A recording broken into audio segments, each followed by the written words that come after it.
السلام عليكم يا أصدقائي. النهاردة هنتكلم عن واحد من أكثر الأبراج غموضاً وإثارة، برج العقرب. تخيلوا معايا شخص عنده قوة جذب مغناطيسية من غير ما يتكلم ولا يعمل أي حاجة، مجرد وجوده في المكان بيخلي الناس تلتفت ليه وتحس إن في حاجة مختلفة. ده هو العقرب. العقرب ده حكاية تانية خالص. تلاقيه هادي وباين عليه البرود، بس جواه بركان من المشاعر والطاقة. ده زي ما نقول البحر الهادي من فوق، لكن تحت السطح فيه عالم كامل من الحياة والحركة. وإيه رأيكم في الوفاء؟ العقرب ده مثال للإخلاص. لما بيحب حد أو يثق فيه بيفضل جنبه لآخر نفس. مش بس كده، ده كمان عنده حاسة سادسة قوية، يعني ممكن يفهمك من غير ما تتكلم، وكأنه بيقرأ أفكارك. طيب تعرفوا إن العقرب شجاع جدا؟ مش بيخاف يواجه الحقيقة مهما كانت صعبة.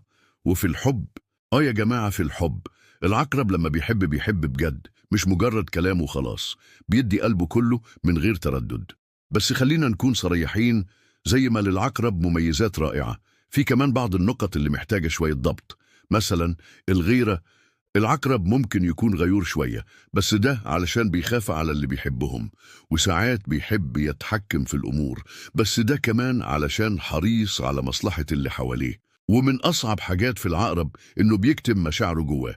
تلاقيه شايل همومه لوحده، مش عايز يشارك حد. وده طبعا مش صح. لازم نتعلم نشارك اللي حوالينا مشاعرنا وأفكارنا. ولو حد جرح العقرب، هنا بقى لازم ناخد بالنا.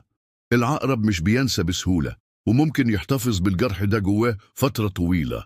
بس الحل مش في الانتقام زي ما البعض بيفكر. الحل في إننا نتعلم نسامح ونمشي قدام. في الآخر، العقرب شخصية مميزة جدا، غامضة، قوية، وفية، وعندها إحساس عالي بالناس. صحيح فيه عيوب، بس مين فينا ملوش عيوب؟ المهم إننا نعرف نقط قوتنا ونستخدمها صح، ونشتغل على نقط ضعفنا عشان نطورها. ولو أنت من برج العقرب، افتخر بشخصيتك القوية، وحاول تستغل مميزاتك في اللي يفيدك ويفيد اللي حواليك. ولو عندك حد عقرب في حياتك، اعرف إنك محظوظ بشخص عميق وصادق ووفي.